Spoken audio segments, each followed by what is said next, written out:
And welcome back. Welcome back, everybody, to more NieR Automata. We're about to go find a dead body. Yeah, off screen I kind of had to backtrack here, and it's good that you didn't watch that because I apparently forgot where the factory was. Oh look, there's my sword. There's the sword. So can we equip that sword? Yep. I knew I was missing something. Where's the My body? virtuous treaty. My body is right there. Is it dry? It's a Android body. And had we enabled the online play, we would see a bunch of these corpses just scattering in place. Because every time somebody dies, so... Yep. And then there's all my recoveries, all of our items.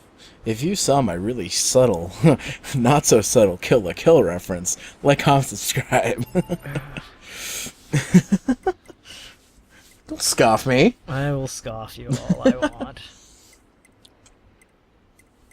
Alright, so we want to... Now that we have some stuff, we're going to use some plug-in chips. Customize all chips. So, so we got some chips we can plug in? Yeah.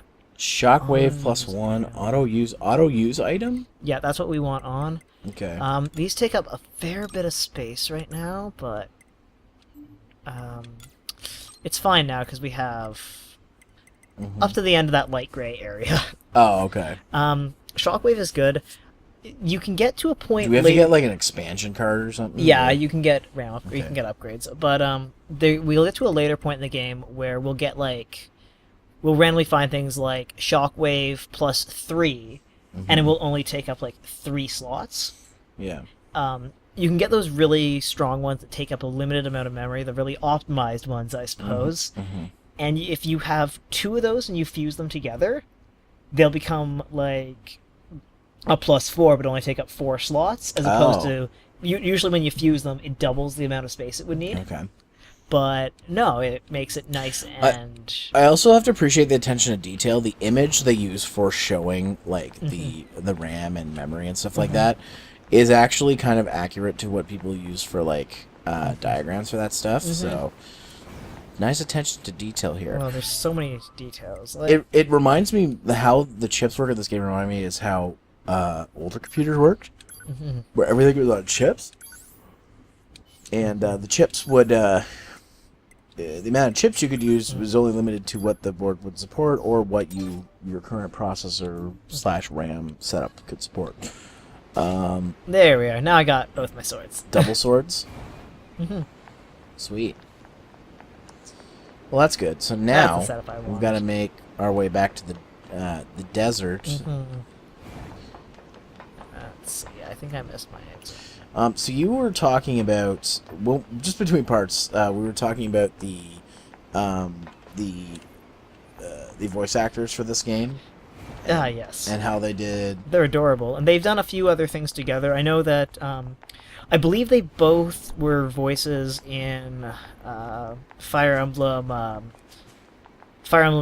Echoes, Shadows of Valentia. I gotta get Echoes because it's a remake of, I think, the Famicom one. Yeah, I think it was the original Super Nintendo one. Or the Super. Oh, was it the Super Famicom one? I think Actually, it was the Super Famicom I one. have one year when I went to Anime North, I had there was a guy who sold repo carts, so I have a repo cart with a battery of Fire Emblem, one of the Fire Emblems for Super Nintendo. Yeah, it's probably that one actually. It's either that or one of the other ones. I can't remember. But I want to get Echoes because it looks really good. Echoes is really good. I bought it as a birthday gift for my friend, and her birthday was in July. It's still in my possession. Oh, okay. Because she's like, oh yeah, you can beat it and stuff before you give it to me if you're still playing it. I'm on the very, very final battle. It's kicked my ass a couple of times, and I've just decided to just put it down for a while. And I think my friend forgot that I bought it for her, so I'm just gonna keep it for a while. Unless she watches this video and then realizes that you have. Then she'll realize that I still have it, and then she'll be like, hey, can I have that back? And I'll be like, yeah, but Monster Hunter's almost out. And then she'll be like, oh right, and then she'll play that. Gotcha. Okay. Oh, there's a shiny in that car. Or buy that car. Yeah. By the way, cannot wait for Monster Hunter. By the time this video comes out, I'll already be deep into Monster Hunter world. But I went today. I paid $50 of my Collector's edition pre-order, only $150 more.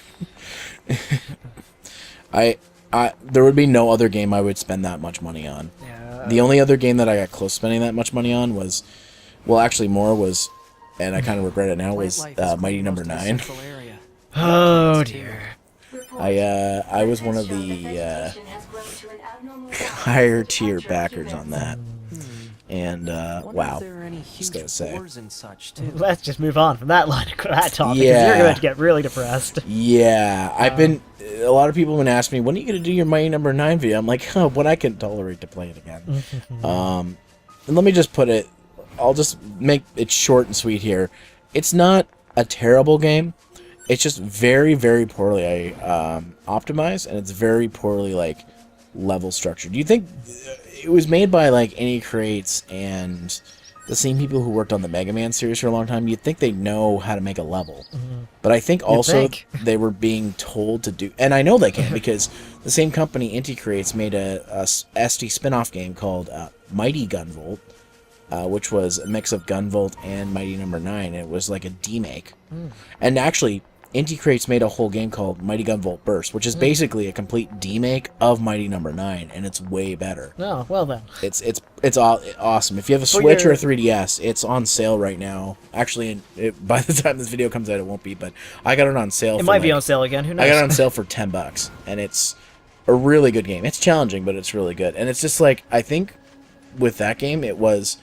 Inafune was calling all the shots because he could.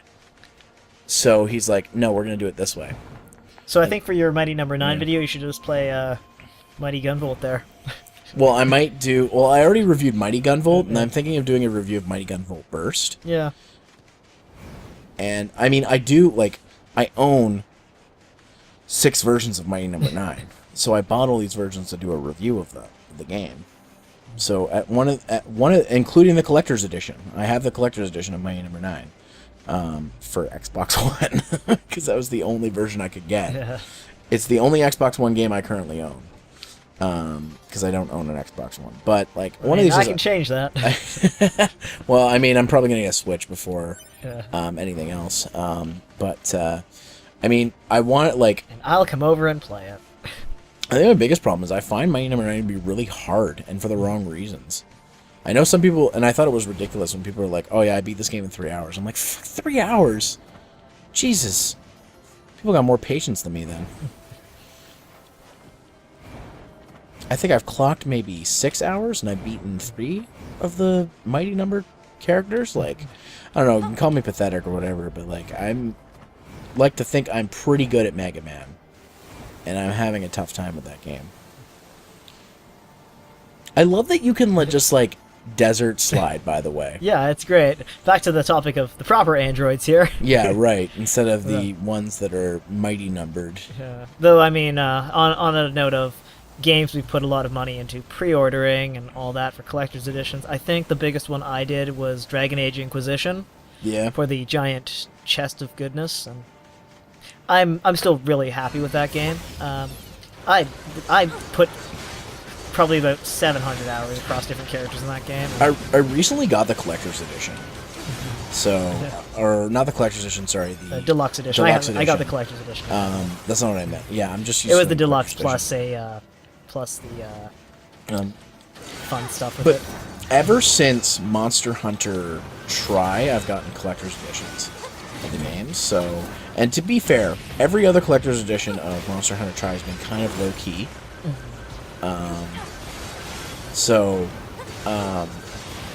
It's not like it's not like I'm used to spending that much money on a collector's edition Monster Hunter, but this one they're going all out, so I'm just like, yeah, I'm gonna do it. It's the one game where I splurge. Oh wait, no, I bought the collector's edition of Persona Q and Shin Megami Tensei 4. I got the collector's edition of Persona Q for $5. Yeah, and because it's ridiculous and I hate you.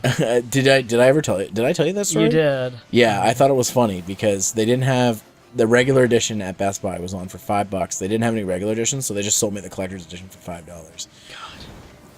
So I have the tarot cards from that and the tarot cards from Persona 4 Portable? No, Persona 4 Arena. Oh, yeah. So is there another set of tarot cards?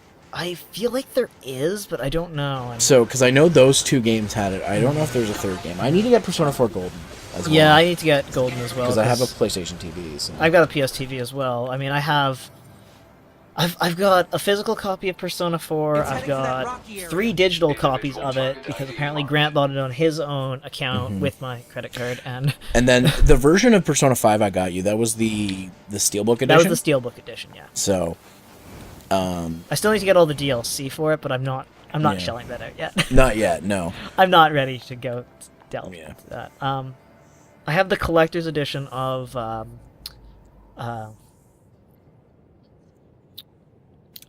Devil Summoner Raido Kuzunoha versus King Abaddon. But only because that came with an adorable little Raiho plushie.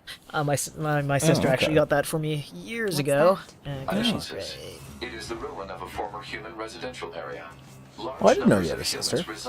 I've got lots of sisters. You've seen my Facebook list of sisters, right? Oh, right. Oh, okay. Such as apartment complex. I jumped the wrong way.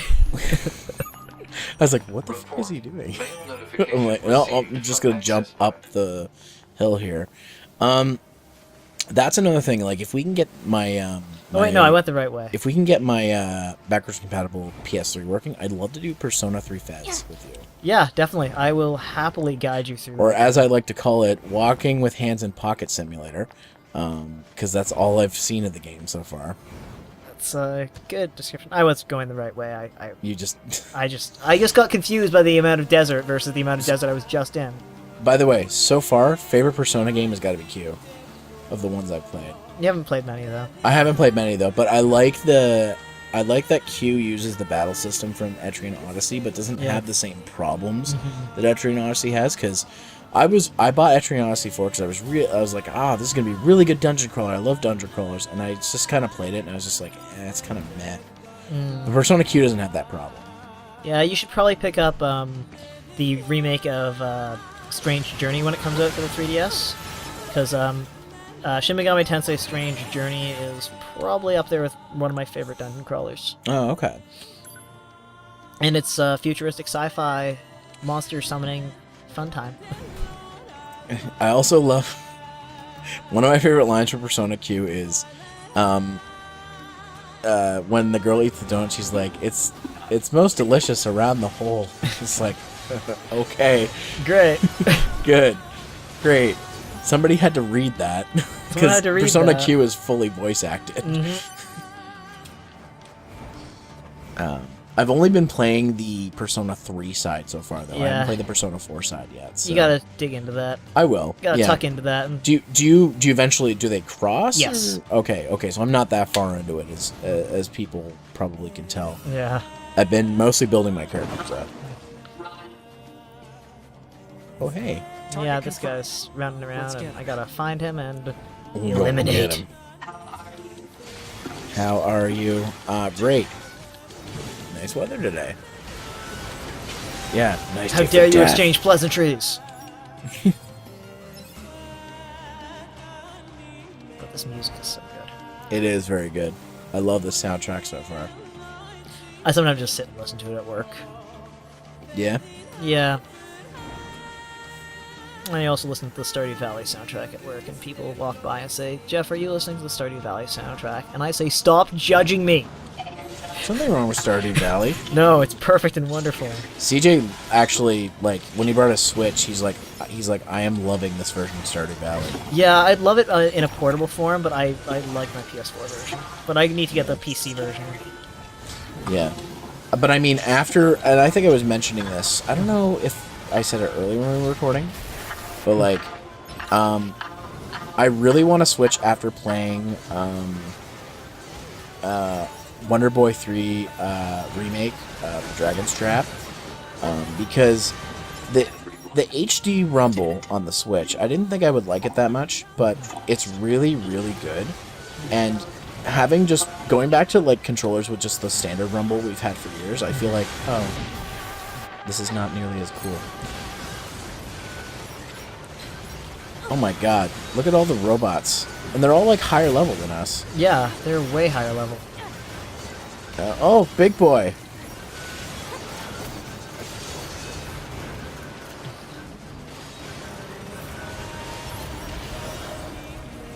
Oh, big boy. Oh, oh boy. Oh. Oh.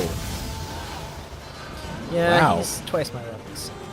Yeah. It'll be okay. It'll be okay? Yeah. You're not dealing any damage to him. No, you're right. Oh, now you're dealing damage. I was too far away, I guess. There we go. This game is like, it's so crazy to think like how much of a mix this is. It's a action adventure, Shadow of the Colossus, bullet hell shoot 'em up, shmup, hack Twin and slash, sticks. twin stick shooter, mix. Oh, there's actually way more to it. We haven't gotten to that part. Is there a dating sim part of it? I mean, hello, boyfriend. Pretty much, yeah. I mean, you Like- selected the option to What sell else him do his we got? boyfriend. Do we got side scrolling platformer? We got that. Yeah. Yeah. We got it's got RPG elements, but this is all stuff we can discuss next time on Power Plays. These words.